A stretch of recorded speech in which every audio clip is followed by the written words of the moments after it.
Hi guys, and welcome back to Petrolhead Podcasts. Today you join me next to my personal car, a 2021 BMW X3 30i. With this being the fourth X3 I have bought, I thought I would share some buying advice to anyone looking to buy the current generation G01 X3 in terms of which model year is best, the best engine to go for, what options are must-haves and what options to avoid. I will also try to explain why I think the X3 is the best car in its class. I will mainly focus on the US market, but my advice on features, engines and model year should apply to all markets. So first of all, some details on my car. This is a US spec X-Drive 30i, so it is the all-wheel drive model with the high-output 2-liter 4-cylinder engine and has the executive package, which is a fully loaded option package that basically includes all the tech and convenience features. My car is in Alpine white on the outside, with the 19-inch style 693 wheels, and inside, it has the Canberra beige leather with the oak wood trim. If you're in the market for a G01 generation X3, you need to know that this is the third generation X3 that was released in 2017 as a 2018 model year car. In 2021, BMW did a facelift of the X3 for the 2022 model year, and the car has remained basically unchanged since then. I have owned a base spec 2018 car with very few options, before upgrading to a mid-spec 2019 that had the convenience package. Then I owned a fully loaded 2019 with the executive package, and now a fully loaded 2021 X3 with the executive package. In terms of model years, I would absolutely avoid the 2018 cars because that was the first model year, and especially in the US, BMW was very stingy with equipment, and therefore most cars you will find don't have safety equipment such as blind spot monitor, forward emergency braking, lane departure warning, and rear cross traffic alert, which are all very important items in my opinion. But since they were bundled as expensive options in 2018, not a lot of cars had them. Also, these cars were prone to the active grille shutters failing, which can be annoying. Even though BMW has given the grille shutters an extended warranty since they are prone to failing, it would cost you time and effort to go back and forth with your dealer to fix the issue if it happens. But even if you're not in the US and in a market where the safety equipment came as standard or is available on a lot of cars on the market, or if the active grille shutter is not equipped on the car you see, I would still avoid the 2018s because of the reasons I will give next for avoiding the 2019s as well. So I think the 2019s should be avoided too, even though they don't have most of the issues the 2018s have. This is because both the 2018s and 19s came with iDrive 6 for its infotainment system, which is now starting to look and feel very dated in terms of its user experience. The circular gauges, while looking cool, have a lot less functionality than the iDrive 7 gauges that the later cars came with. Additionally, for gasoline-powered X3s, such as the 20i, 30i, or M40i, BMW did a technical update, or TU, for the 2020 model year that significantly improved refinement and smoothness of these engines. Having owned X3s that have the pre-update engine, and my current one having the updated engine, I can tell you there is a noticeable difference that makes the newer engine much more luxurious and effortless feeling, even though on paper nothing much seems to have changed. Therefore, this is why I would recommend anyone in the market for this car to look for a 2020 or 2021 model that has the updated engine. In the US, I would not recommend the 2022 model year if you're shopping for a high-spec 30i, since due to the supply chain shortages, the cars were de-specced a lot compared to the 2021s. This is the reason I did not go for 2022 when I most recently changed cars, since 2022s were not available with the 360 camera, park assist, heads-up display, and passenger seat lumbar support. However, if you don't care about those features, or if you are shopping for an M40i or X3M, the 2022 is a great upgrade. The 2023 model year has rectified most of these issues, but have also introduced other deleted features such as the cargo tie-down rails in some cars, among other things, and passenger seat lumbar is still not available. Plus, since the X3 will most likely be redesigned next year for the 2025 model year, now seems a bad time to buy a brand new X3 given the inevitable depreciation hit that will soon happen. So considering all this, I believe the 2020 and 2021 model years are the best options to go for. 2022 is also a good option if you like the facelift look and don't mind the deleted features on high-spec 30i cars. In terms of must-have options, the first I think is the safety equipment I mentioned before, so the forward emergency braking, blind spot monitor, rear cross traffic alert, and lane departure warning. This full list of features became standard from 2021 onwards, but for the earlier cars, be sure to see that it has the driving assistance package on its spec sheet. This is a must-have upgrade. You should also find a car that has the upgraded navigation screens and displays. For the 2018 and 19 model years, the base screen setup was analog gauges with a non-touch 6.5-inch display. The upgraded setup on most US cars for those two model years had the semi-digital gauges with a 10.25-inch central display. If you are looking for a 2018 or 19 model, this is a must-have upgrade, as it greatly improves the technology and modernity of the car. The best setup for the 18 and 19 model years, which very few cars had, was the fully digital instrument cluster known as the 6WB, paired with the same 10.25-inch screen. This digital cluster is not a necessary upgrade, since it doesn't actually have any more functionality than the semi-digital gauges. For the 2020 and 2021 model years, the base screen setup was analog gauges with an 8.8-inch central screen running iDrive 6. I would recommend finding a car that has the upgraded Live Cockpit Pro with a 12.3-inch configurable instrument cluster and a 10.25-inch central screen running iDrive 7, since the user experience is much more modern and the graphics much more crisp. For the 2022 model year, the base setup used a different version of analog gauges, combined with a 10.25-inch central screen, while the upgraded option was a 12.3-inch cluster, the same as the 2020 and 21, combined with a 12.3-inch central screen running iDrive 7. The upgraded screens are not a must-have, but a nice-to-have, since both screens have iDrive 7. For 2023, the fully digital 12.3-inch instrument cluster became standard, and so for this model year, the only difference is the size of the central screen. Therefore, the upgraded screen is also not a necessity for 2023s. Moving on, and the next upgrade I think is a must-have is the convenience package for US cars. For 2018 and 19 model years, this package included upgraded LED headlights and taillights, plus panoramic sunroof, keyless entry, and lumbar support.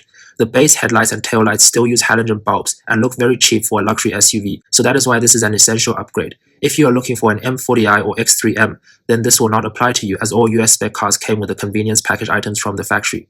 Additionally, missing keyless entry will be a pain for everyday use, so that's also why this is a welcome upgrade to have. For 2020 and later, since the LED headlights and taillights became standard, the convenience package items included everything from the 18 and 19 model years except the lights. Next, I would say heated seats should be a standalone option to have, as a car in this price category should really offer this as standard. I would also say ambient lighting is pretty important, although not a deal breaker. As a luxury SUV, the cabin is too dark at night without ambient lighting and does not befit its price point, so this is essential. For 2018 and 19, ambient lighting was bundled with the Vernasca leather option in the US, while for 2020 and 21, it was a standalone option. For 2022 and later, ambient lighting became standard in the US. For markets outside of the US, if you have a cloth seating option, I would recommend at least having the Sensatec leatherette seats, since they do a good job imitating real leather, and cloth seats look too basic for a luxury SUV. Lastly, I would say that upgraded wheels are a must-have for 2018 to 2021 cars. The base 18-inch wheels don't look too bad, but the problem is they are equipped with 225 width tires that are too narrow for a car in this segment, and the stance is just not good. With a 19-inch wheel upgrade, this issue will be solved, as the 19-inch wheels came with 245 width tires. Again, if you're in the market for an M40i, X3M, or any US spec X3 from 2022 onwards, this will not apply, as these cars all came with at least 19-inch wheels. Beyond the must-have options, other major options for the X3 include a heads-up display, which is very useful as it projects the speed limit and navigation instructions into the driver's line of sight. The Icon adaptive LED headlights are cool looking, and for the 2018 to 2021 model years, have a more modern daytime running light signature compared to the base and mid-spec LED headlights.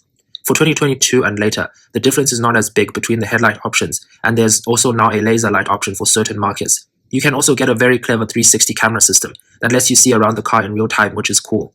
BMW also offers a pretty advanced automated parking system that works very well. You can also get gesture control that lets you turn the volume up or down by waving your finger. You can get ventilated seats for front passengers, which to be honest aren't too effective. There's also an adaptive damping system that varies suspension firmness between the different driving modes, which is pretty cool. This is often bundled together with a variable ratio steering system, which I would not recommend as it is numb around the center point but very quick off-center, so is not very well calibrated. In terms of audio, you could get a Harman Kardon 16-speaker sound system, which sounds marginally better than the 12-speaker hi-fi system, but not by much. Also, the wireless charging option is one I would not recommend, as it is prone to failing, charges slowly, and makes your phone very hot.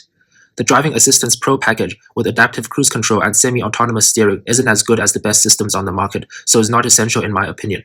For 2022 and later, you could also get a remote start function, which I would recommend. Finally, you could also get the M Sport package for non-M cars that gives the car a body kit, some interior trim elements, and bigger wheels. This is a nice to have and definitely makes the car look more sporty and aggressive, but also is not really essential. In terms of engine choices, if you're in the market for a gasoline car, in the US you would be split between the choice of the 30i with the B46 2-liter turbo producing 248 horsepower, the M40i with the B58 3-liter turbo producing either 355 or 382 horsepower depending on model year, or the X3M with the S58 engine producing between 473 and 503 horsepower. I would say the 30i is all you really need for normal daily use, as it returns great fuel consumption and is more than refined enough. If you can stretch your budget for an M40i, the B58 engine in that car is also fantastic, with a lot of performance and returns similar fuel economy to the 30i. I would not recommend the X3M because there is a big fuel consumption penalty, and the ride is too stiff for a daily driver. For other markets, there is also a 20i model with a detuned version of the 30i's engine, making 181 horsepower. I would recommend going for the 30i if you can, since it gives a noticeable power upgrade. If you're in the market for a diesel car for non-US markets, there's the choice of the 18D with 148 horsepower, the 20D with 188 horsepower, and the 25D with 228 horsepower, all with 2-liter 4-cylinder engines. And in terms of 6-cylinder diesel engines, there's the 30D with between 265 and 282 horsepower, and the M40D with between 322 and 335 horsepower. I would recommend the 30D engine, since in most markets it is only priced slightly above the 30i, yet gives you the B57 6-cylinder engine with effortless torque and refinement. With that being said, the 4-cylinder 20D is probably all you really need. For markets that can buy the iX3, the fully electric version of the X3, I would not recommend it since it uses BMW's last generation EV technology compared to cars like the i4 and iX, and therefore has pretty limited range compared to those cars, and is only available in rear-wheel drive. And I would also not recommend the 30e plug-in hybrid, as the battery tech reduces the trunk space and it has very limited all-electric range. So again, like the iX3, feels like it is using older technology and is a half-hearted effort. So in conclusion, I would recommend the 30i and 30d as the sweet spot options in the engine lineup in all markets. So in summary, my recommendation for an X3 that has all you would ever need would be a 2020, 2021, or 2022 xDrive 30i or 30d that has the basic driving assistance features, iDrive 7, the convenience package, 19 wheels, and ambient lighting.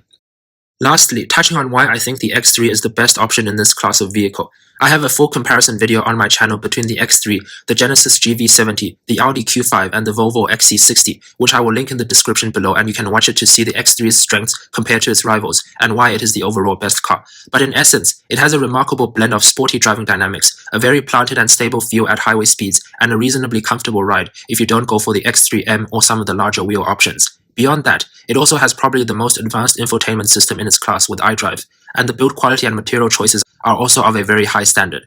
BMW also has the smoothest engine and transmission combinations in its class, for both 4 and 6-cylinder options. It also is a very usable car with a lot of cargo capacity. This diversity of talents the X3 has is something that none of the competitors can match. At the beginning of the video, I mentioned that I have bought 4 X3s, and every one of those times I actually cross-shopped all of its competitors, visited multiple different dealers of the different luxury brands, and yet I have always ended up buying the X3. So, what do you guys think of the X3, and what are your thoughts on my ideal go-to spec? Let me know in the comments below. And as always, please like and subscribe to be the first to see more amazing content like this in the future. Cheers!